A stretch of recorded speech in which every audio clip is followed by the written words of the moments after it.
भारतीयों के अंदर विदेश जाने का जो जुनून है, जो शौक़ है, वो बहुत बहुत पुराना है। लेकिन पिछले कुछ सालों में जैसे जैसे विदेश जाना थोड़ा आसान होता गया, विदेश में शिक्षा प्राप्त करना थोड़ा आसान होता गया, विदेशी शिक्षा के लिए लोन प्राप्त करना आसान होता गया, ये शौक़ अब जुनून की तरफ बढ़ गया है।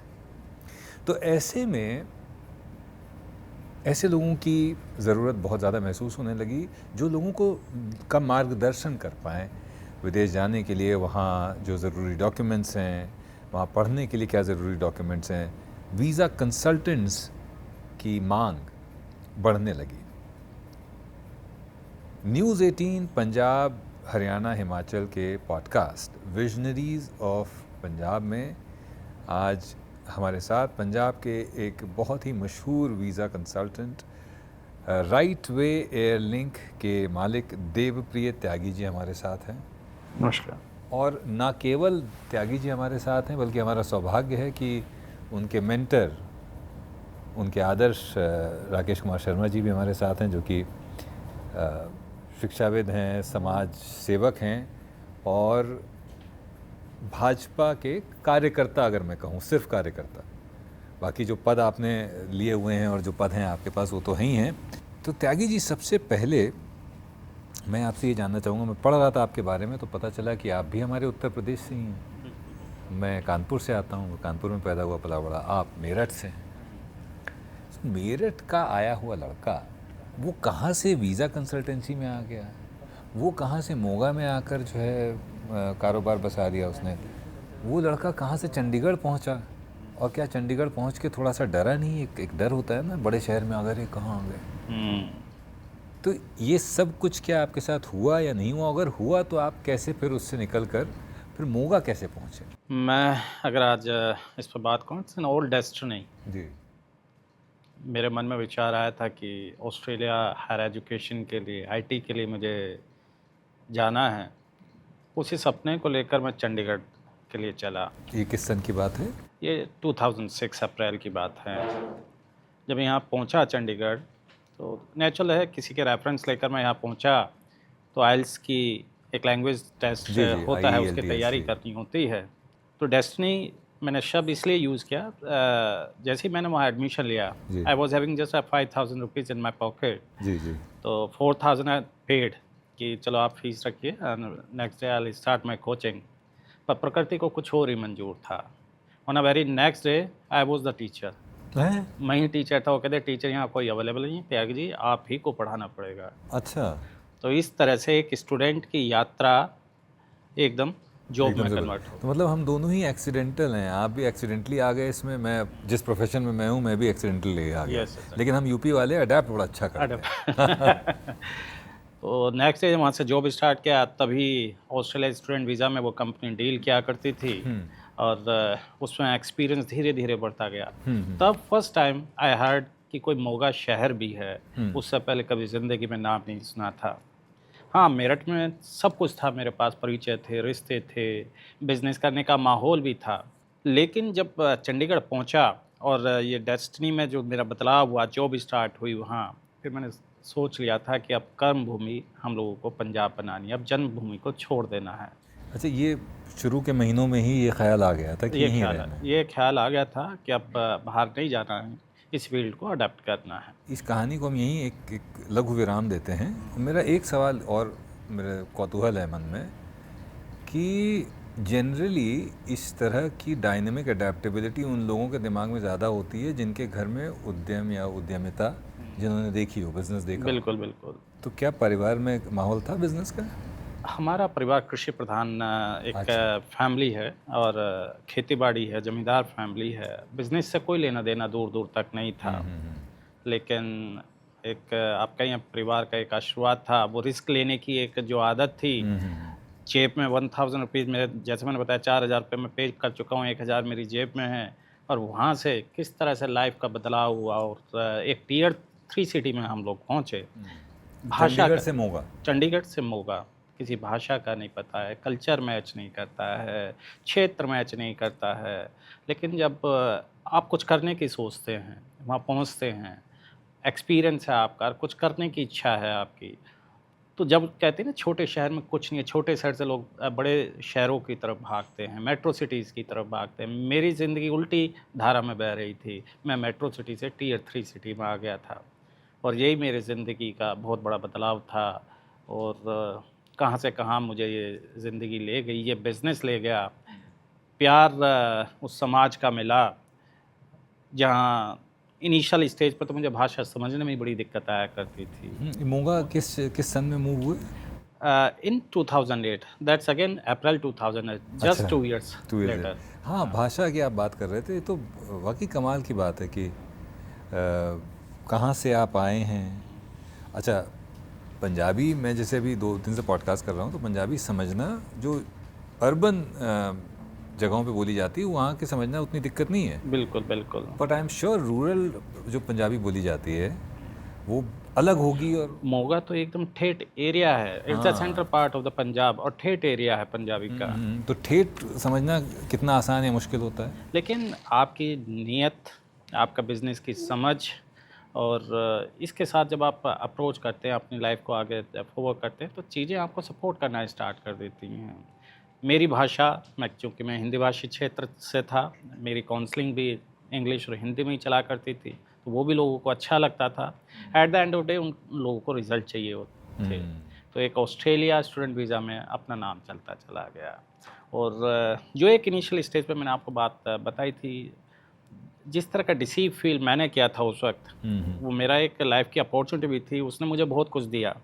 लेकिन एक आम आदमी, एक आम स्टूडेंट की या फैमिली की पर्सपेक्टिव से अगर मैं उस चीज़ को देखता हूँ, तो एक तरह का धोखा था मेरे साथ। मैं गया किस काम के लिए था, किस फील्ड में चला गया, तो उसके दोनों ही पहलू थे। पर ठीक है, अंततोगत्वा सब अच्छा ही हाँ जी। होता है। ऑल्स वेल दैट एंड्स वेल, अंत भला तो सब भला।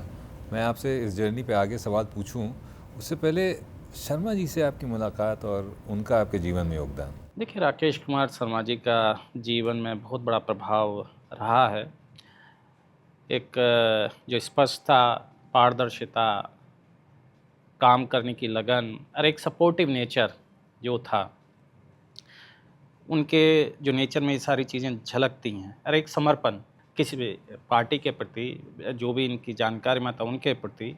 जब 2018 में मैं इनके संपर्क में आया, तो धीरे धीरे मेरे जो अपने आप में मैं गुणों को समझता था, मेरे अंदर भी ऐसे हैं, उसी तरह का व्यक्तित्व मुझे शर्मा जी के अंदर मिल गया। तो हम दो व्यक्ति, ऐसा लगता था एक ही परिवार के अलग अलग प्रदेशों में पहले रहे थे और आज हम इकट्ठा हो गए। तो इनका बहुत बड़ा प्रभाव है और बहुत कुछ सीखने को मिलता है। तो इस राइट वे की सफलता में एक बहुत बड़ा हाथ राकेश कुमार शर्मा जी का भी मार्गदर्शन मिलता रहा। शर्मा जी, हालांकि आपने मुझे शुरू में आदेशित कर दिया था कि मैं इन्हीं से बातचीत करूं और आपकी तरफ ज़्यादा न मुखातिब हूं, लेकिन एक थोड़ा सा लालच आ ही जाता है कि जब आपसे ऐसी शख्सियत बैठी है तो कुछ आपके विचार जान लें। 2 ही चीज़ों के विचार जानना चाहूँगा। क्या वो चीज़ थी जिसने आपको इनकी तरफ, आकर्षित शब्द का इस्तेमाल करूं या कहूं कि जिसने प्रभावित किया आपको? पहली बात। दूसरी बात, मैं आपसे एक चीज़ जानना चाहूँगा कि हम लोग की बाहर भी बातचीत हो रही थी, विकासशील से विकसित की तरफ बढ़ रहे हैं, कितना ज़रूरी है सुव्यवस्थित होना? नमस्कार आपके दर्शकों को। अभी त्यागी जी और आप बात कर रहे थे भाषा की। संबंध कई ढंग से बनते हैं।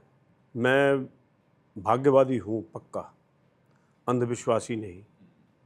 कर्मकांडी हूँ पक्का, पर रूढ़िवादी नहीं। जब इनसे मिलता था, इनकी हिंदी मेरे को प्रभावित करती थी और मेरी पंजाबी इनको, तो संबंध बनने का एक आधार ये बना। मैं जीवन में घूमता हुआ, भटकता हुआ, जीवन जीता हुआ किसी न किसी खोज में रहता हूँ। अब यहाँ भी बैठा हूँ, यहाँ भी मैं देख रहा हूँ कि काम सुव्यवस्थित कैसे है, यहाँ से बाहर सुव्यवस्थित क्यों नहीं। तो देवप्रिय त्यागी इसलिए मेरे निकट आए कि मैंने इनको, इनके ऑफिस में इनके काम करने के ढंग को कोशिश की कि मैं देखूं कुछ कह के कि व्यवस्थित हो पाते हैं नहीं, और उसका परिणाम मेरे को ये मिला। मैंने कहा, इन्होंने किया, प्रगाढ़ता बढ़ती गई और हम बिजनेस के भी नज़दीक आ गए, राजनीति के भी नज़दीक आ गए। और सबसे बड़ी बात, मैंने आपको कहा कि मैं आस्थावान व्यक्ति हूँ, तो आस्थावान व्यक्ति समर्थावान को आस्था की तरफ धकेल भी सकता है। मैंने इनको सनातन की तरफ प्रेरित किया, तो इनको मैंने प्रेरित किया कि अपनी आस्था को लोगों के सामने, समाज के सामने प्रकट कीजिए, आप समर्थावान हैं। और उन्होंने ऐसा किया।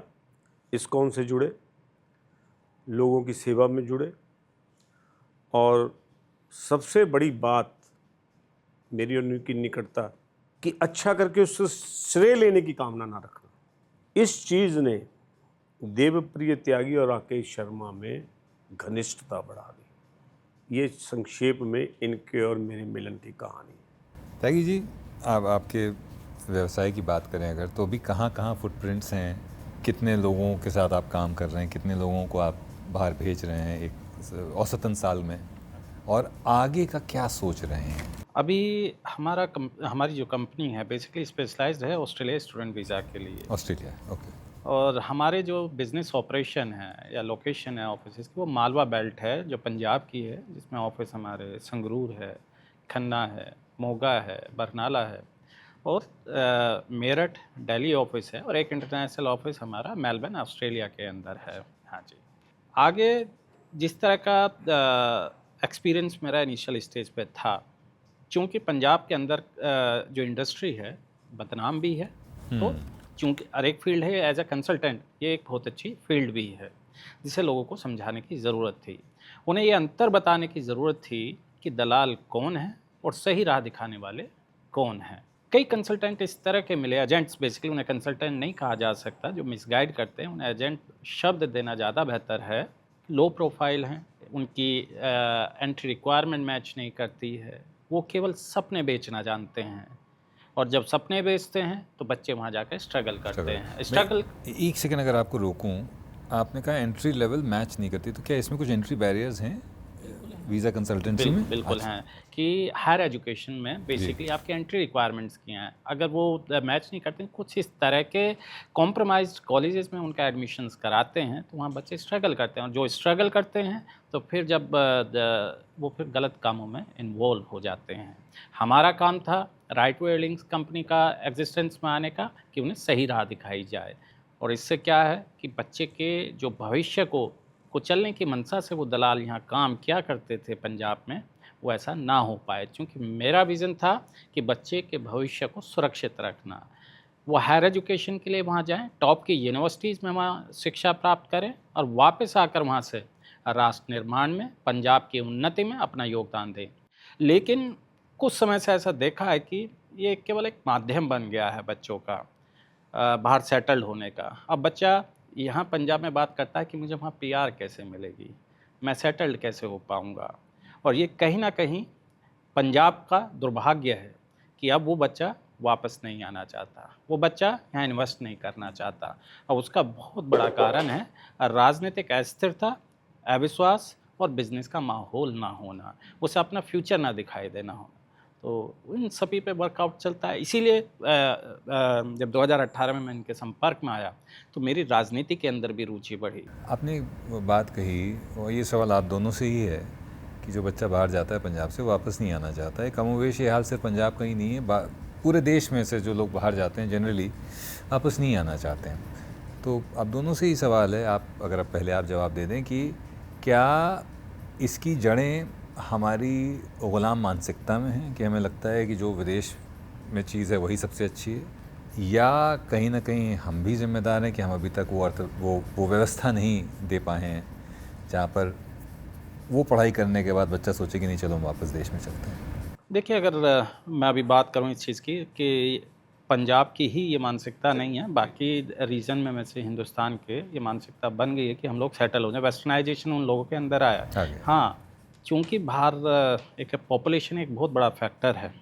तो वो जो सुख सुविधाएं अभी लोगों को वहाँ मिल पाती हैं, यहाँ 140 करोड़ जनता के बीच में वो सुविधाएं एकदम उनको नहीं मिल पाती हैं, या फिर वो स्किल्ड लेवल वो अचीव नहीं कर पाते हैं, क्योंकि उनका विदेश में पार्ट टाइम जॉब्स के ज़रिए या फिर अपनी फील्ड को छोड़कर दूसरी जॉब कर लेना लो लेवल की, या एनी हाउ जिसमें पैसा उन्हें अच्छा मिल जाए, वो कर लेते हैं। तो फिर उनका मन भी नहीं करता है यहाँ आने का।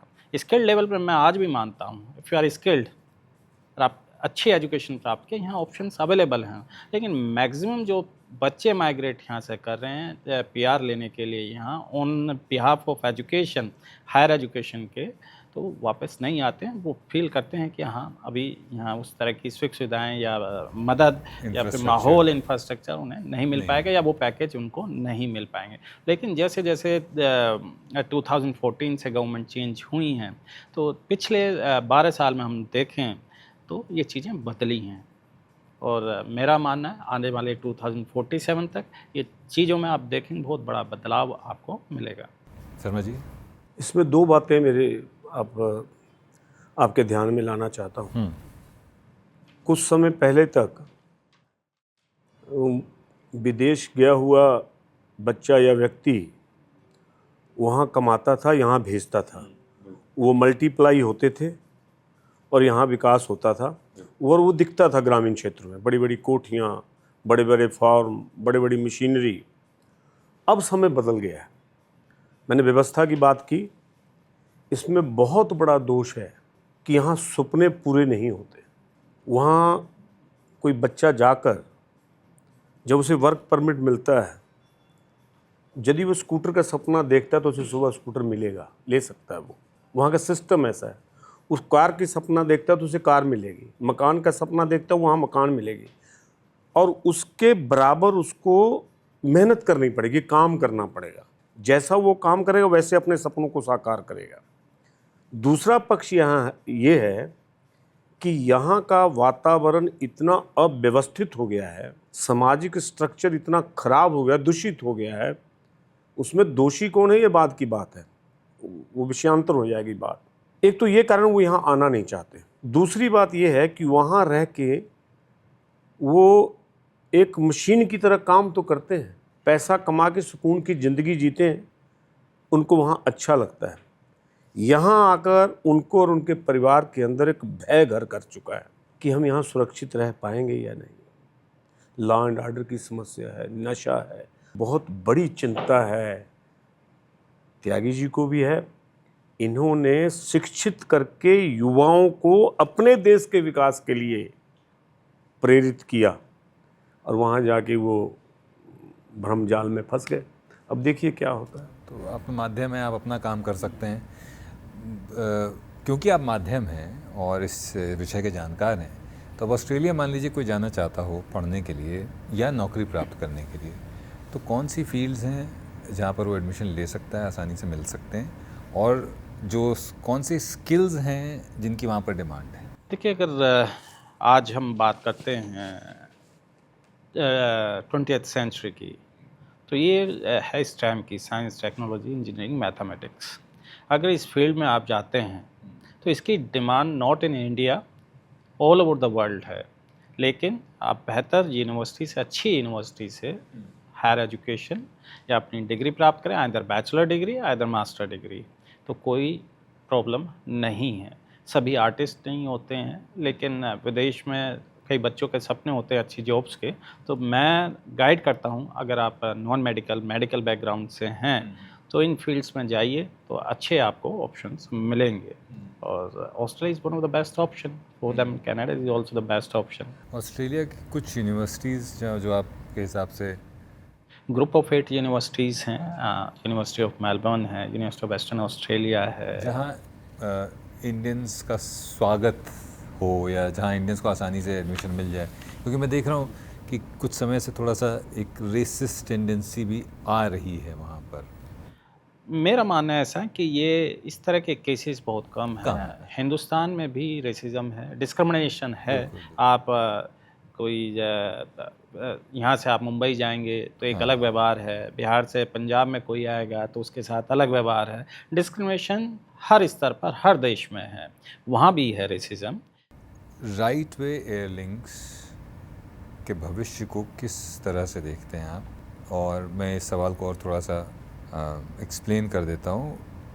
फुटप्रिंट्स अभी क्या पंजाब में ही रखना चाह रहे हैं या उसको पंजाब से बाहर भी ले जाने का आपका सपना है? फ़िलहाल मेरा सपना पंजाब और उत्तर प्रदेश के अंदर है। बिज़नेस को एक्सपेंड बहुत ज़्यादा किया जा सकता है, लेकिन इसके कुछ लिमिटेशंस हैं। हम बहुत ही ज़्यादा इसे एक्सपेंड नहीं करना चाहते। थोड़े एरिया में बेहतर सर्विस अगर हम दे पाएँ बच्चों को, उनके भविष्य को सँवार पाएँ, उनको सही राह दिखा पाएँ, तो मेरे लिए अब वो स्टेज आ चुकी है जहाँ पैसा अब मायने नहीं रखता है। अब बच्चों के भविष्य पहले भी मायने रखते थे, अब वो ज़्यादा मायने रखता है मेरे लिए, क्योंकि जिस तरह का माहौल पंजाब में मैंने देखा है, अब पॉलिसीज़ लेवल पर काम करने का मन करता है। अब जैसे एक पॉइंट है कि पंजाब स्कूल एजुकेशन बोर्ड है, काफ़ी यूनिवर्सिटीज़ ऑस्ट्रेलिया, कनाडा में वो एक्सेप्ट नहीं करती हैं। हाँ, ये या बड़ी फिर समस्या है। हाँ, समस्या, और उनकी एंट्री रिक्वायरमेंट्स हाई कर दी गई हैं। और इसकी जड़ें कहाँ हैं प्रॉब्लम की? ये जड़ें हैं पंजाब स्कूल एजुकेशन बोर्ड की, यहाँ की राजनीतिक पार्टियों की, क्योंकि वो सही तरीके से अपने सिस्टम को वहाँ की यूनिवर्सिटीज़ और एम्बेसीज़ के सामने पेश ही नहीं कर पाते हैं। व्हाई?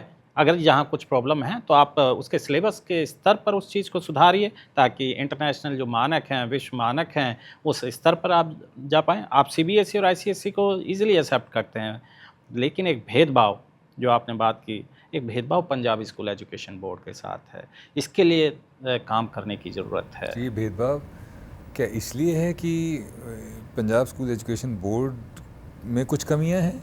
कुछ कमियां हैं, क्योंकि सिलेबस स्तर पर भी हैं, और कुछ राजनीतिक स्तर पर भी डिस्क्रिमिनेट करने की कोशिश की जा रही है। अब बाकी स्टेट्स में भी इस तरह की प्रॉब्लम आई हैं, उन्होंने अपना पॉइंट ऑफ व्यू वहाँ रखा और प्रॉब्लम शॉर्ट आउट हो गई। हमारा सिस्टम क्यों नहीं जाता है, एम्बेसीज से बात करता है? हमारा सिस्टम क्यों नहीं यूनिवर्सिटीज़ से बात करता है? बच्चे क्यों सफ़र करें, क्यों भेदभाव इनके साथ हो? तो कुछ एडमिनिस्ट्रेशन लेवल पर भी हैं। आप बहुत अच्छा कार्य कर रहे हैं शिक्षा के क्षेत्र में, बच्चों को बाहर भेजकर, और आप समाज के लिए बहुत अच्छा कर रहे हैं। आप दोनों इसी तरह से देश और प्रदेश की उन्नति में योगदान देते रहें। इसी शुभकामना के साथ विजनरीज ऑफ पंजाब पॉडकास्ट में हमसे बात करने के लिए बहुत बहुत धन्यवाद आपका भी, आपके दर्शकों को।